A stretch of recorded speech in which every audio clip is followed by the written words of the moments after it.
In the same breath, we sent the Bush emissaries of the Committee of 300 to Cambodia to recognize the evil mass murderers of 2 million Cambodians, who were sacrificed by the Committee of 300's depopulation of cities experiment, which the big cities of the United States will experience in the not-too-distant future. Now, President Bush and his Committee of 300-ridden administration say, in effect, "Look, people, what do you want from me? I told you that I will compromise where I see fit, even when that means sleeping with the Pol Pot murderers. So what? Kiss my hips." The level of pressure for change will reach its peak in 1993, and we shall witness scenes such as we would never have thought possible. Punch-drunk America will react, but ever so slightly. Not even the latest threat to our freedom, the personal computer card, disturbs us. Willis Harman's Changing Images of Man would have been too technical for most, so the service of Marilyn Ferguson was obtained to make it more easily understood. The age of Aquarius heralded nude stage shows and a song which made the top of the charts. The dawning of the age of the Aquarius swept the globe. The personal computer card which, when fully distributed, will deprive us of our familiar environment and, as we shall see, environment means a lot more than the usually accepted meaning of the word. The United States has gone through a period of intense trauma such as has never been visited on any other nation in the history of the world, and the worst is yet to come. Everything is going according to what Tavistock ordered and what the social scientists at Stanford mapped out. Times do not change. They are made to change. All changes are pre-planned and come as the result of careful action. We have been changed gradually at first, but now the pace of change is picking up. The United States is being transformed from one nation under God to a polyglot of nations under several gods. The U.S. is no longer one nation under God. The framers of the Constitution have lost the battle. Our forebears spoke a common language and believed in a common religion, Christianity, and held common ideals. There were no aliens in our midst. That came later in a deliberately planned attempt to break up the United States into a series of fragmented nationalities, cultures, and beliefs. If you doubt this, go down to the east side of New York or the west side of Los Angeles on any given Saturday and look around you. The United States has become several nations struggling to coexist under a common system of government. When the floodgates of immigration were opened wide by Franklin D. Roosevelt, a cousin of the head of the Committee of 300, the cultural shock caused great confusion and dislocation and made one nation an unworkable concept. The Club of Rome and NATO have exacerbated the situation. Love thy neighbor is an ideal that will not work unless your neighbor is as yourself. To the framers of our Constitution, the truths they laid out for future generations were self-evident to themselves. Being unsure that future generations would also find the truths to which they bound this nation self-evident, they set about spelling them out. It seems that they were afraid of a time that might come when the truths they espoused would no longer be self-evident. The Tavistock Institute for Human Relations has made sure that what the framers feared might come to pass has indeed come to pass. That time has arrived with Bush and his no absolutes and his New World Order under the Committee of 300. This is part of the concept of social changes forced upon Americans, which Harman and the Club of Rome said would make for severe trauma and a great building up of pressure. The social upheavals that have taken place since the advent of Tavistock, the Club of Rome, and NATO will continue in the U.S. for as long as the limit of absorption is ignored. Nations are made up of individuals, and, like individuals, there is a limit to their ability to absorb changes, no matter how robust they may be. This psychological truth was well proven by the Strategic Bombing Survey, which called for saturation bombing of German worker housing. As mentioned earlier, the project was the work of the Prudential Insurance Company, and no one doubts today that Germany suffered its defeat because of this operation. Many of the scientists who worked on that project are working on saturation bombing of America, or else they have passed on, leaving their skilled techniques in the hands of others who followed behind them. The legacy they left behind them can be found in the fact that we have not so much lost our way as a nation, but that we have been steered in a direction opposite to that which the framers of the Declaration guided us for over 200 years. We have, in short, lost contact with our historical genes, our faith, which inspired countless generations of Americans to move forward as a nation, benefiting from the patrimony left to us by the framers of the Declaration of Independence and the United States Constitution. That we are lost is clear to all who seek the truth, as unpleasant as it may be. With President Bush and his no absolute morals guiding us, we blunder ahead as lost nations and individuals tend to do. We are collaborating with the Committee of 300 for our own downfall and our own enslavement. Some sense it and feel a strong sense of unease. The various conspiracy theories they are familiar with do not seem to cover it all. This is because they know nothing of the conspirators' hierarchy, the Committee of 300. These souls who feel a deep sense of unease and that something is radically wrong, yet cannot put their collective fingers on the problem, walk in darkness. They look to a future they see slipping away from them.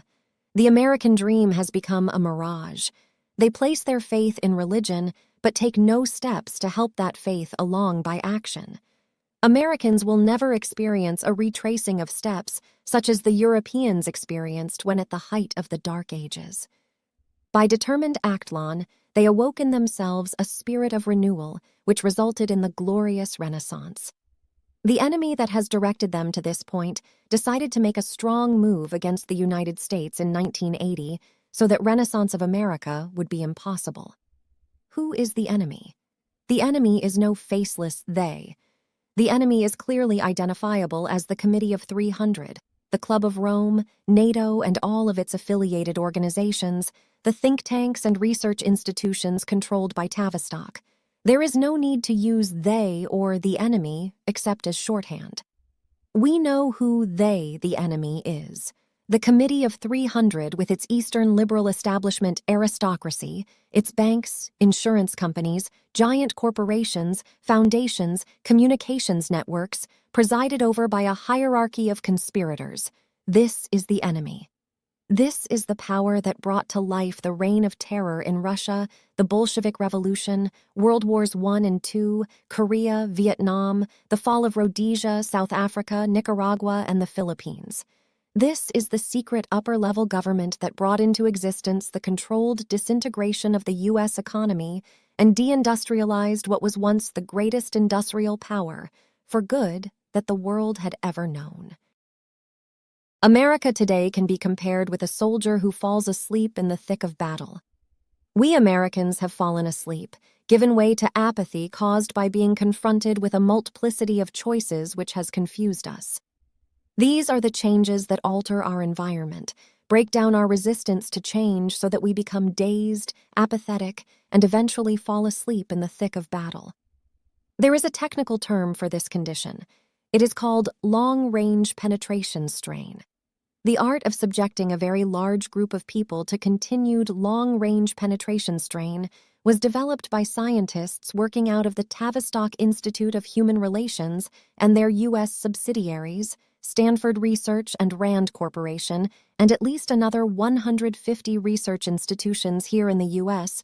Dr. Kurt Lewin, the scientist who developed this fiendish warfare, has caused the average American patriot to fret over various conspiracy theories, leaving him or her with a feeling of uncertainty and insecurity, isolated and perhaps even afraid, as he searches, but fails to understand the decay and rot caused by the changing images of mankind, unable to identify or combat the social, moral, economic, and political changes he deems undesirable and does not want, yet which increase in intensity on every hand.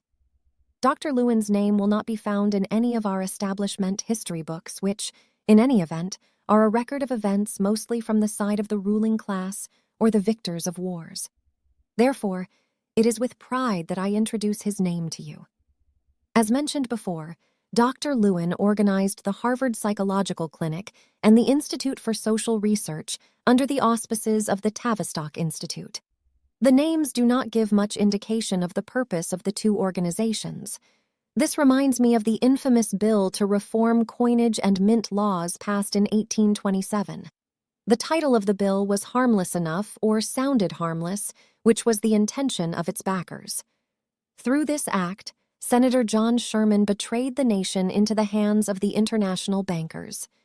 Sherman allegedly sponsored the bill without reading it. As we know, the bill's true purpose was to demonetize silver and give the thieving bankers unlimited power over the credit of our nation, powers to which the bankers were clearly not entitled under the clear and unmistakable terms of the U.S. Constitution. Kurt Lewin gave the Tavistock Institute, the Club of Rome, and NATO unlimited power over America, to which no organization, entity, or society is entitled. These institutions have used the usurped powers to destroy the will of the nation, to resist the plans and intentions of the conspirators, to rob us of the fruits of the American Revolution, and steer us on a course leading directly to a new dark ages under a one-world government. Lewin's colleagues in this long-range penetration objective were Richard Crossman, Eric Trist, H.V. Dix, Willis Harman, Charles Anderson, Garner Lindsay, Richard Price, and W.R. Bion. Again, these names never appear in the evening news. In fact, they only appear in scientific journals, so very few Americans are aware of them, and not at all aware of what the men behind the names have done and are doing to the United States. President Jefferson once said he pitied those who thought they knew what was taking place through reading the newspaper. Disraeli, the British Prime Minister, said much the same thing. Indeed, down through the ages, rulers have delighted in running things from behind the scenes. Man has always felt the need to dominate, and nowhere and at no time is the desire more prevalent than in this modern era. If it were not so, why all the need for secret societies? If we are ruled by an open system run by democratically elected officials, why the need for a secret Masonic order in every village, town, and city across the United States? How is it that Freemasonry can operate so openly and yet keep its secrets so well hidden? We can't ask the 9 unknown men of the Nine Sisters Lodge in Paris that question, nor can we ask it of their 9 fellows in the Quatuor Coronati Lodge in London. Yet these 18 men form part of an even more secret government, the RIAA, and beyond that, the Committee of 300. How is it that the Scottish Rite of Freemasonry could brainwash John Hinckley to shoot President Reagan? Why do we have such secret orders as the Knights of St. John of Jerusalem, the Round Table, the Milner Group, and so on, down line upon line of secret societies? They form part of a worldwide chain of command and control running through the Club of Rome, NATO, the RIAA, and finally right up to the conspirators' hierarchy, the Committee of 300. Men need these secret societies because their deeds are evil and must be hidden. Evil cannot stand in the light of truth. In this book, we shall find an almost complete list of the conspirators, their institutions, fronts, and publications. In 1980, the Aquarian conspiracy was in full swing, and its success can be seen in every facet of our private and national life. The overwhelming rise in mindless violence, serial killers, teenage suicides, the unmistakable signs of lethargy. Long-range petration is a part of our new environment, as dangerous, if not more so, than the polluted air that we breathe. The coming of the age of Aquarius caught America totally unprepared. We as a nation were not prepared for the changes about to be forced upon us. Who ever had heard of Tavistock, Kurt Lewin, Willis Harman, and John Rawlings Rees? They were not even on the American political scene. What we would have noticed, if we bothered to look at all, was a falling off of our ability to withstand futuristic shock as we became more fatigued, distressed, and eventually entered a period of psychological shock, followed by widespread apathy as an outward manifestation of long-range penetration warfare. The age of Aquarius was best described by Tavistock Institute as the vehicle for delivering turbulence. There are 3 distinct phases in the response and reaction to stress displayed by large social groups. First, there is superficiality.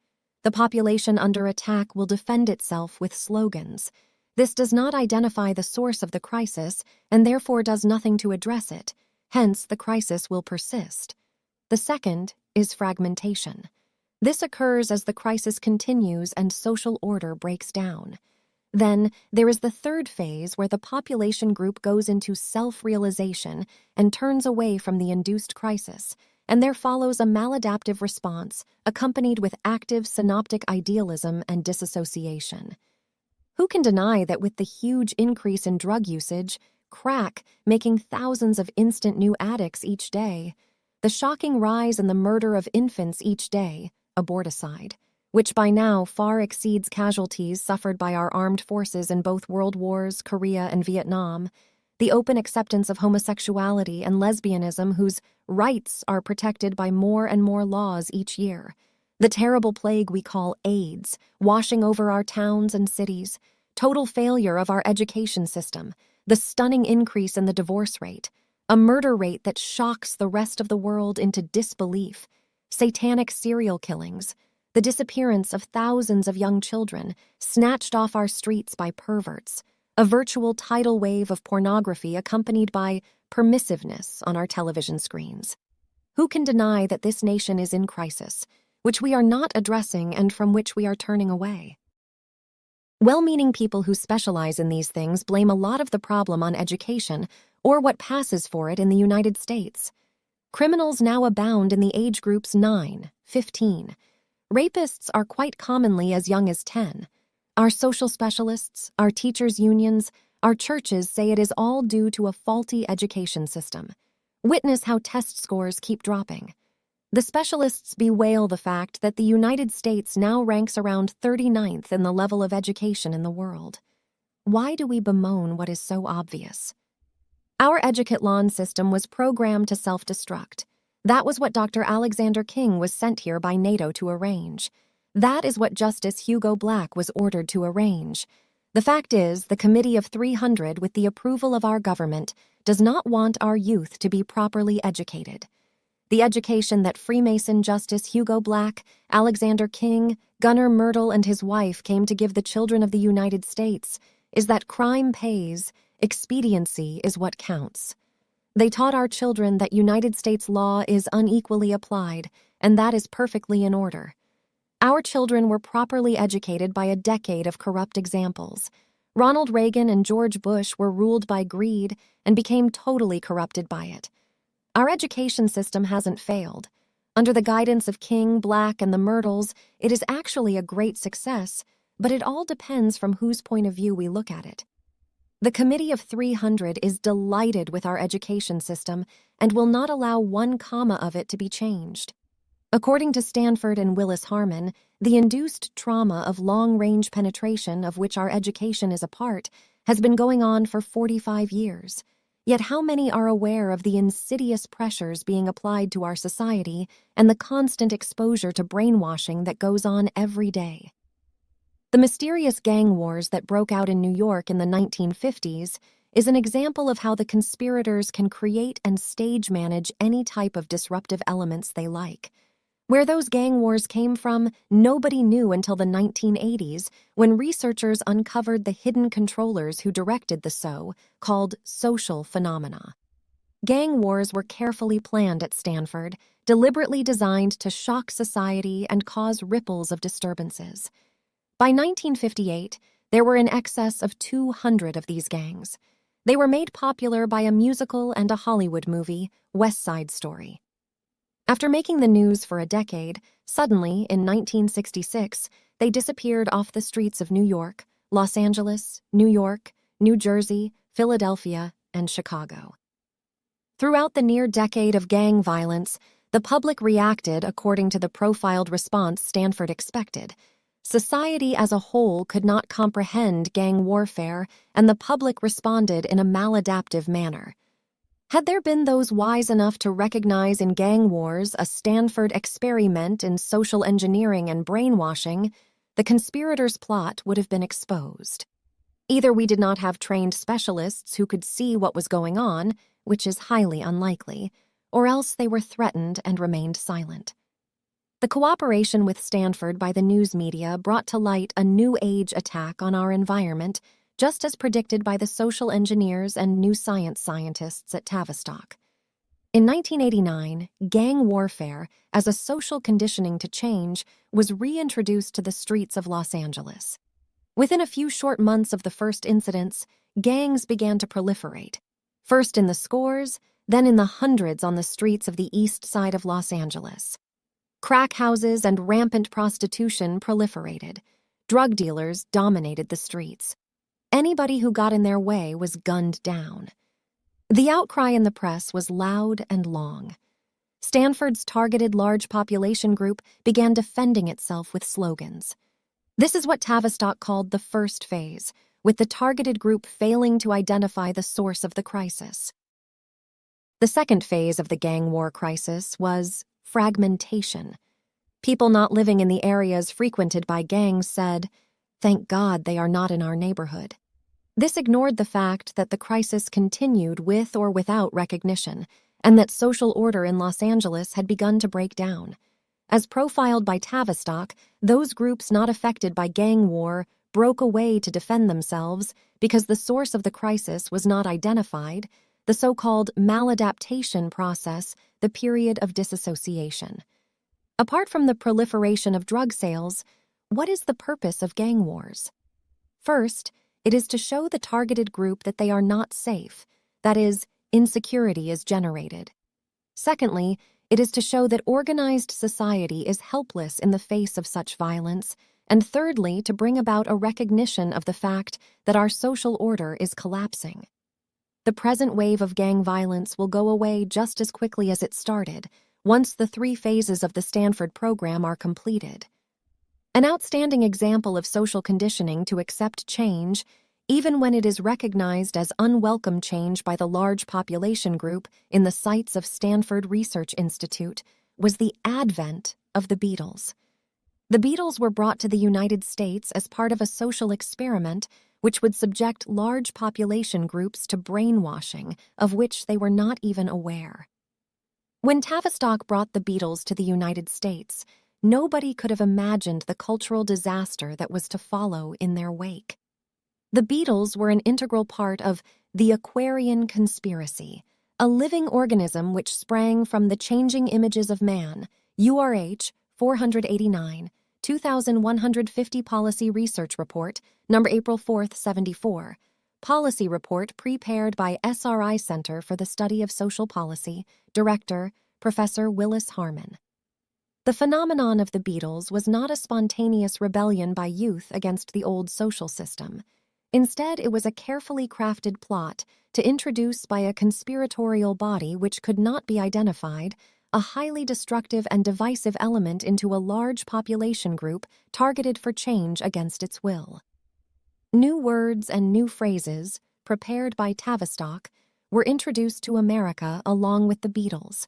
Words such as rock in relation to music sounds, teenager, cool, discovered, and pop music were a lexicon of disguised code words signifying the acceptance of drugs and arrived with and accompanied the Beatles wherever they went to be discovered by teenagers.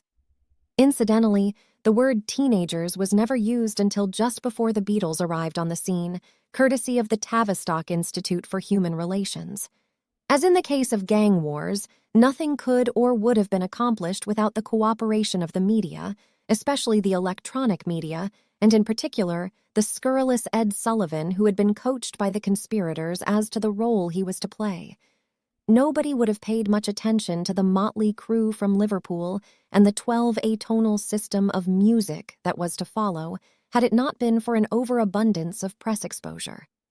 The 12 atonal system consisted of heavy, repetitive sounds taken from the music of the cult of Dionysus and the Baal priesthood by Adorno, and given a modern flavor by this special friend of the Queen of England, and hence the Committee of 300. Tavistock and its Stanford Research Center created trigger words which then came into general usage around rock music and its fans. Trigger words created a distinct new breakaway, largely young population group which was persuaded by social engineering and conditioning to believe that the Beatles really were their favorite group. All trigger words devised in the context of rock music were designed for mass control of the new targeted group, the youth of America. The Beatles did a perfect job, or perhaps it would be more correct to say that Tavistock and Stanford did a perfect job, the Beatles merely reacting like trained robots with a little help from their friends, code words for using drugs and making it cool. The Beatles became a highly visible new type, more Tavistock jargon, and as such it was not long before the group made new styles, fads in clothing, hairstyles, and language usage, which upset the older generation, as was intended. This was part of the fragmentation maladaptation process worked out by Willis Harman and his team of social scientists and genetic engineering tinkerers and put into action. The role of the print and electronic media in our society is crucial to the success of brainwashing large population groups.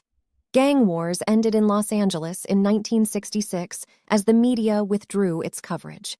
The same thing will happen with the current wave of gang wars in Los Angeles. Street gangs will wither on the vine once media saturation coverage is toned down and then completely withdrawn. As in 1966, the issue would become burned out. Street gangs will have served their purpose of creating turbulence and insecurity. Exactly the same pattern will be followed in the case of rock music. Deprived of media attention, it will eventually take its place in history. Following the Beatles, who incidentally were put together by the Tavistock Institute, came other made-in-England rock groups who, like the Beatles, had Theo Adorno write their cult lyrics and compose all the music. I hate to use these beautiful words in the context of Beatlemania. It reminds me of how wrongly the word lover is used when referring to the filthy interaction between two homosexuals writhing in pigswill. To call rock music is an insult. Likewise, the language used in rock lyrics. Tavistock and Stanford research then embarked on the second phase of the work commissioned by the Committee of 300. This new phase turned up the heat for social change in America. As quickly as the Beatles had appeared on the American scene, so too did the Beat Generation, trigger words designed to separate and fragment society. The media now focused its attention on the Beat Generation. Other Tavistock-coined words came seemingly out of nowhere. Beatniks, hippies, flower children became part of the vocabulary of America. It became popular to drop out and wear dirty jeans, go about with long, unwashed hair. The Beat Generation cut itself off from mainstream America. They became just as infamous as the cleaner Beatles before them. The newly created group and its lifestyle swept millions of young Americans into the cult. American youth underwent a radical revolution without ever being aware of it, while the older generation stood by helplessly, unable to identify the source of the crisis, and thus reacting in a maladaptive manner against its manifestation, which were drugs of all types, marijuana and later lysergic acid, LSD, so conveniently provided for them by the Swiss pharmaceutical company Sandoz, following the discovery by one of its chemists, Albert Hofmann, how to make synthetic ergotamine, a powerful, mind-altering drug. The Committee of 300 financed the project through one of their banks, S.C. Warburg, and the drug was carried to America by the philosopher Aldous Huxley. The new wonder drug was promptly distributed in sample size packages, handed out free of charge on college campuses across the United States and at rock concerts, which became the leading vehicle for proliferating the use of drugs. The question that cries out for an answer is, what was the Drug Enforcement Agency, DEA, doing at the time? There is compelling circumstantial evidence that would appear to indicate that the DEA knew what was going on, but was ordered not to take any action. With very substantial numbers of new British rock bands arriving in the U.S., rock concerts began to become a fixture on the social calendar of American youth. In tandem with these concerts, the use of drugs among the youth rose in proportion. The devilish bedlam of discordant heavy beat sounds numbed the minds of listeners so that they were easily persuaded to try the new drug on the basis that everybody is doing it. Peer pressure is a very strong weapon. The new culture received maximum coverage from the jackal media, which cost the conspirators not one single thin dime. Great anger was felt by a number of civic leaders and churchmen over the new cult, but their energies were misdirected against the result of what was going on and not against the cause. Critics of the rock cult made the same mistakes that had been made in the Prohibition era. They criticized law enforcement agencies, teachers, parents, anybody but the conspirators. Because of the anger and resentment I feel toward the great drug plague, I make no apology for using language which is not customary for me to use. One of the worst drug slobs ever to walk the streets of America was Allen Ginsberg. This Ginsberg pushed the use of LSD through advertising which cost him nothing, although under normal circumstances it would have cost millions of dollars in TV advertising revenues. This free advertising for drugs, and LSD in particular, reached a new high in the late 1960s thanks to the ever-willing cooperation of the media. The effect of Ginsberg's mass advertising campaign was devastating. The American public was subjected to one cultural future shock after another in rapid succession. We became overexposed and overstimulated, and again, may I remind you that this is TAVISTOCK jargon, lifted from the TAVISTOCK training manual, overwhelmed by its new development, and when we reached that point, our minds began to lapse into apathy. It was just too much to cope with. That is to say, long-range penetration had taken hold of us. Ginsberg claimed to be a poet, but no greater rubbish was ever written by anyone who ever aspired to becoming a poet. Ginsberg's designated task had little to do with poetry. His main function was to push the new subculture and force acceptance of it upon the large targeted population group. To assist him in his task, Ginsberg co-opted the services of Norman Mailer, a writer of sorts who had spent some time in a mental institution. Mailer was a favorite of the left-wing Hollywood crowd and so had no problem with getting maximum television time for Ginsberg. Naturally, Mailer had to have a pretext. Not even he could blatantly come out with the true nature of Ginsberg's television appearances. So a charade was adopted. Mailer would talk seriously on camera with Ginsberg about poetry and literature. This method of getting wide television coverage at no cost to themselves was followed by every rock group and concert promoter who followed the example set by Ginsberg.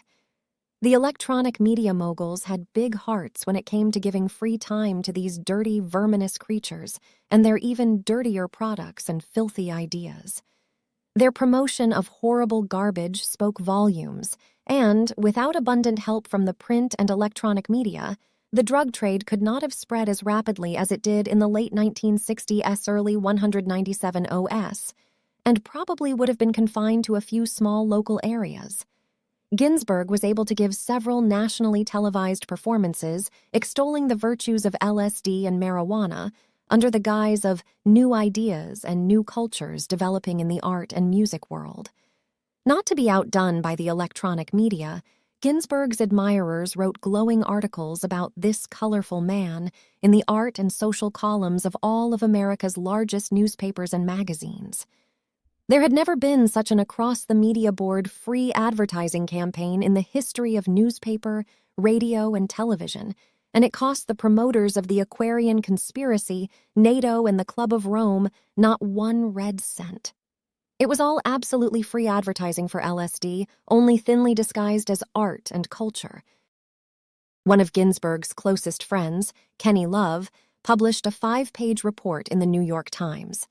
This is in accordance with the methodology used by Tavistock and Stanford Research.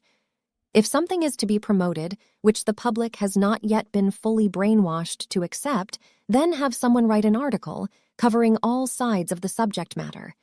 The other method is to have live television talk shows in which a panel of experts promotes the product and/or idea under the pretext of discussing it. There are point and counterpoint, both pro and con participants airing their support or opposition. When it is all over, the subject to be promoted has been dinned into the public mind. While this was new in the early 1970s, today it is standard practice on which talk shows thrive. Love's 5-page pro-LSD pro-Ginsberg article was duly printed by the New York Times.